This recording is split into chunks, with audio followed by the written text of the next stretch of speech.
Additive manufacturing is yet another way to move faster towards the end result of creating a product. The source link is stating that 3D printing could render traditional manufacturing obsolete. 3dshoes.com really likes this idea, as we have aggregated most of the 3D printing facilities under this umbrella, and this access is priceless. But the reality is traditional manufacturing is not in jeopardy because there are certain components associated with footwear that can't be reproduced via additive manufacturing. The parts that can't be reproduced are falling in number though. The cost associated with making a shoe is about $1,000 to $2,000 for a traditional sample. If a person has access to a 3D printer, it would take about 10-20 samples to equate to the price of the printer. Once that price is accounted for, the shoes only require the cost of filament. Which is an obvious reason for how traditional manufacturing can be made obsolete. The 4 ways that are presented as the reason for disruption are as follow. Waste prevention. The perception that there is very little waste in 3D printing is true. Even with the creation of a 3D printed item, there is still a cleaning and excess of materials prior to an item gaining its final shape. When you consider the production of a shoe has multiple components, there is a reduction of waste, but the end product still requires the attachment of parts.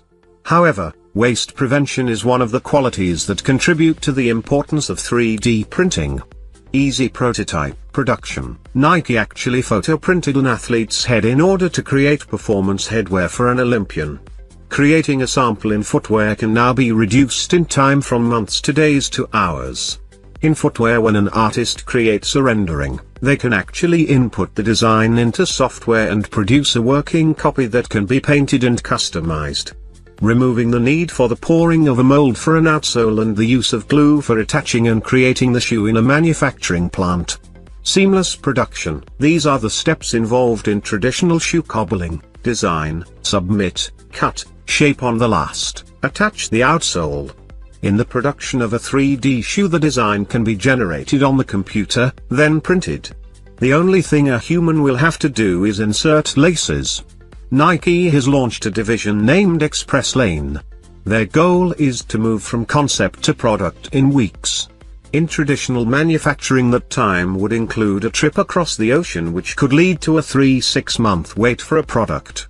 Mass customization. The source link delivers information about the process of 3D printing, which explains in detail how customization will be shaped. Overall, the way manufacturing has worked in the past is definitely being disrupted. The question is, will the employment of individuals adjust fast enough to support the shift? The question shouldn't be how will 3D disrupt, but will it be able to disrupt without people trained to work in the industry?